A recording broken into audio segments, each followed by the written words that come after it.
हादफानिबोगै जबाख्लाय थैगोतार थैनाय कुमारी मदती रूपश्री देबरमारी थैगोतार थैमा सालनि सालाव बरम याफुरै कायसा पान्डा संजाका सारा भारत गणतान्त्रिक नारी समिति आबनि लगे लगे सिनिनग रामनगर विधानसभानि बाय इलेक्शनाव तै सालथां त्रिपुरा लोकसभा आसु थायो बातायनाय आशिष कुमार साहानाव कपलाय खायनाय बे कायसा हिमबतक तिख्लायजाखा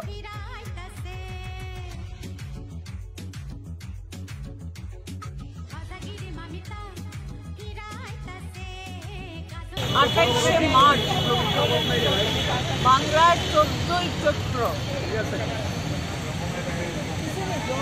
আজকের দিনে 1949 ইংরেজিতে গোয়াইয়ের পদ্মতীরে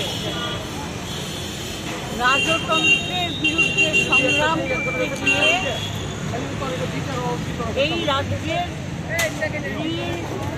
উপজাতি বীরাঙ্গনা নারী পুলিশের বিরুদ্ধে শহীদ হয়েছিলেন।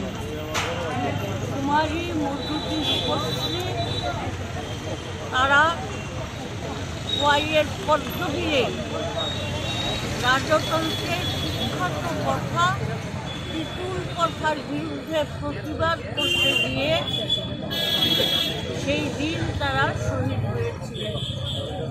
কুমারী মধুতি রূপশ্রীর শহীদান দিবসে আজকে ৭৫তম বছর। এই দিনে আমরা সারা রাজ্যে প্রোগ্রাম গ্রহণ করেছি। আমাদের রাজ্য দপ্তরে আমরা শহীদদের স্মৃতির শ্রদ্ধা জানিয়ে মালা দিয়েছি।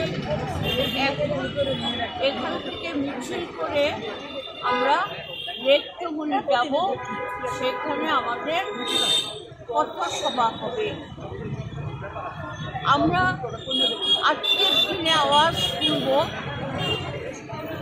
যে গণতন্ত্র প্রতিষ্ঠার জন্য কুমারী মধুতি লড়াই করেছিলেন, সামন্ততান্ত্রিক শাসন ব্যবস্থার অবসান, রাজ্যে একটা গণতান্ত্রিক সরকার প্রতিষ্ঠা, গণতান্ত্রিক পরিবেশ প্রতিষ্ঠা।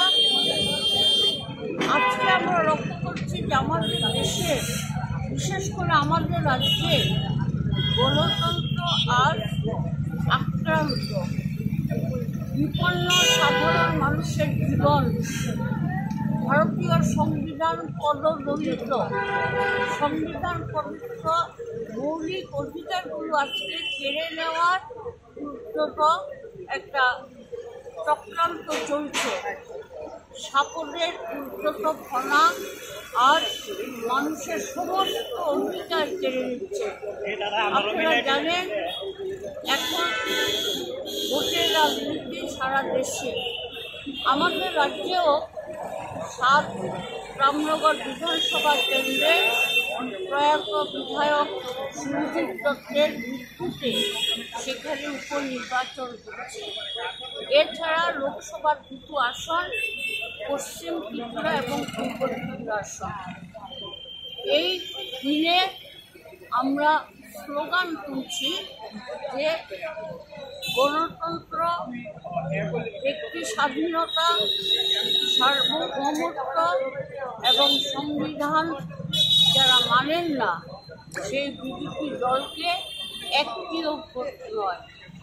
বেকারদের জীবন নিয়ে যারা ছিনিয়ে খেলছে, বেকারদের জীবন সংকট যেখানে ঘনীভূত, সেই বেকার বিরোধী বিজেপিকে একটিও ভোট নয়। নারীদের উপরে অত্যাচার ক্রমবর্ধমান, নারী নির্যাতন প্রতিরোধে সরকারের কোনো ভূমিকা নেই। নারী বিদ্বেষী এই বিজেপি সরকার না রাজ্যে না জাতীয় স্তরে, সুতরাং বিজেপিকে একটিও ভোট নয়। মানুষের কাজ নেই, খাদ্য নেই, দ্রব্যমূল্য বৃদ্ধি চলছে। এর প্রতিবাদে বিজেপিকে দিল্লির মসনদ থেকে হটাতে হবে। রাজ্য তার প্রতিবাদ স্বরূপ ৭ রামনগর বিধানসভা কেন্দ্রে বামফ্রন্টের ইন্ডিয়া জোটের মনোনীত বামফ্রন্টের সিপিআইএম প্রার্থী রতন দাসকে বিপুল ভোটে জয়ী করা এবং পশ্চিম ত্রিপুরা আসনে ইন্ডিয়া জোটে সমর্থিত কংগ্রেস প্রার্থী লোকসভা নির্বাচনে শ্রী আশিস কুমার সাহাকে বিপুল ভোটে জয়ী করার আহ্বান আমাদের থাকবে। এটাই হবে আজকের দিন আমাদের কর্মসূচির মূল প্রতিপাদ্য।